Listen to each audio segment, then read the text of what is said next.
조선의 건국이념인 성리학에서는 농업은 천하의 근본이 되는 산업이라고 하면서도 상업은 스스로 생산하는 것이 아무것도 없으면서 중간에 농간을 부려 이익을 취하는 산업이라 하며 천하게 여겼습니다. 때문에 조정에서는 꾸준히 중농억상 정책을 펼쳤는데요. 이런 이유로 조선이 화폐를 발행하고자 한 목적은 화폐 대용으로 사용되던 면포나 쌀이 중간 유통 과정에서 손실이 많았기 때문이었지 상업 유통과의 발전과는 거리가 멀었습니다.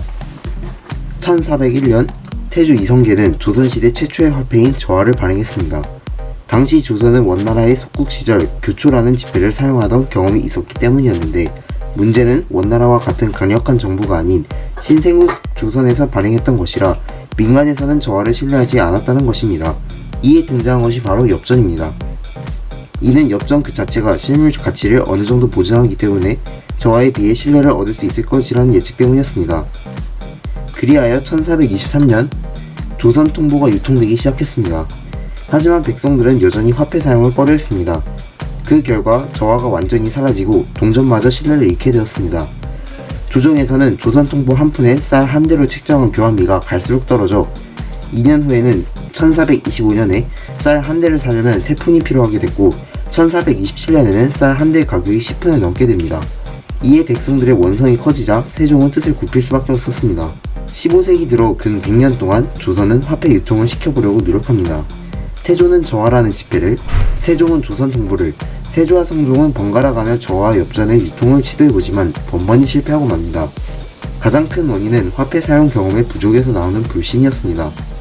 여기에 조정에서 세금을 돈이 아닌 쌀, 면포, 특산물 등으로만 받으려는 모순적인 체제도 한 몫을 했습니다. 이러한 상황 속에서 임진왜란이 발발했는데 조선에 들어온 명나라 군사들은 은화를 가지고 물건을 사려고 했지만 은화를 써본 적이 없던 조선인들에게 물건의 매매란 불가능했고 굶주린 명나라 군사들은 조선인들을 약탈하기도 하고 조선 정부의 화폐의 유통을 요구하는 상황까지 이르게 됩니다. 하지만 전쟁 중에 화폐 유통이란 불가능한 것이었습니다. 다만 전쟁을 통해 조선은 은의 유통을 경험할 수 있었고 전쟁이 끝나자 조정에서는 본격적으로 화폐 유통에 대한 논의가 시작됩니다. 17세기 초 조선은 대동법을 실시하게 됩니다. 대동법은 중간 과정에서 공납가가 뛰는 것을 방지하기 위해 백성들에게 대동미라는 규정된 쌀만 거둬 그것을 공인에게 주어 왕실과 조정에 필요한 물건을 구매하는 방식입니다. 그런데 대동미를 직접 들고 다니면서 물건을 사려 하니 불편한 점이 많았습니다. 그래서 이쯤에서 화폐의 제조에 대한 논의가 불거지는데요. 결국 1625년 엽전 60만 개를 주조하고 한양 육조거리에서 사람들을 모집해 내 음식점에 들리고 싶은 사람들을 먼저 호조해서 물품을 돈으로 바꿔가도록 하였습니다. 하지만 문제가 터졌는데 그것은 바로 엽전이 턱없이 부족했다는 것인데요. 엽전의 부족은 전적으로 구리의 부족과 직결되는 문제였고 설상가상으로 호란이 터져 화폐 주조 사업은 완전히 중단되고 말았습니다. 이러한 이유로 조선에서는 17세기 중엽까지도 화폐가 유통되지 못합니다. 하지만 실패를 거듭하긴 했어도 조선 정부는 할 수만 있다면 당장이라도 화폐로 유통시키고 싶었고 그리하여 1678년 숙종은 허적의 건의를 받아들여 상평통보를 유통시키게 되었습니다. 이는 예전에 쓰라린 경험을 바탕으로 엽전의 안정성을 보증받을 수 있도록 한 조치였습니다. 그런 신중함 때문이었을까요? 신기하게도 엽전이 유통되기 시작하였습니다. 고려 성종 이후 근 700년을 노력한 끝에 드디어 조선에서 성공적으로 엽전 유통이 안착하게 된 것이었습니다. 그렇다면 왜 17세기 후반이었을까요? 이 무렵 조선에는 이양법이 널리 보급되어 농업 생산성이 급격히 증가하게 됐고 여기에 담배, 인삼 등 상품 작물의 재배도 크게 증가했습니다. 생산성이 늘어나자 잉여 생산물을 팔려는 이들이 생겨났고 상품 작물의 수요가 늘어나자 이들을 사고 팔고자 하는 사람들도 늘어나게 됐습니다. 이때 발행된 상평통보는 휴대하기 좋은 교환수단이 되었던 것입니다. 그러나 1695년 100만 명이 넘는 아사자가 발생한 을병대기근 때 정부는 백성 구휼로 초래한 재정난을 타개하기 위해 상평통보를 마구 찍어냈는데 그에 따른 인플레이션이 닥쳤고 민심이 들끓기 시작했습니다.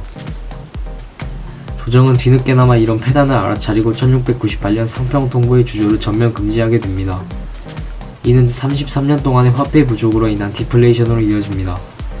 이후 아편전쟁으로 청나라가 무너진 것을 목격한 흥선대원군은 군대를 만들고 그 왕권의 위험을 알리기 위해 많은 돈이 필요했습니다. 국가가 돈이 부족할 때 메울 수 있는 방법은 크게 두 가지가 있었는데 첫째, 외국에서 차관을 빌려오든지 둘째, 화폐를 발행해서 주조 차익을 챙기든지 하는 것이었습니다. 조선은 당백전이라는 고유의 화폐를 찍었습니다. 이는 상평통보 100개의 가치와 동등했습니다. 그러나 이는 심한 인플레이션만 초래하고 말았습니다.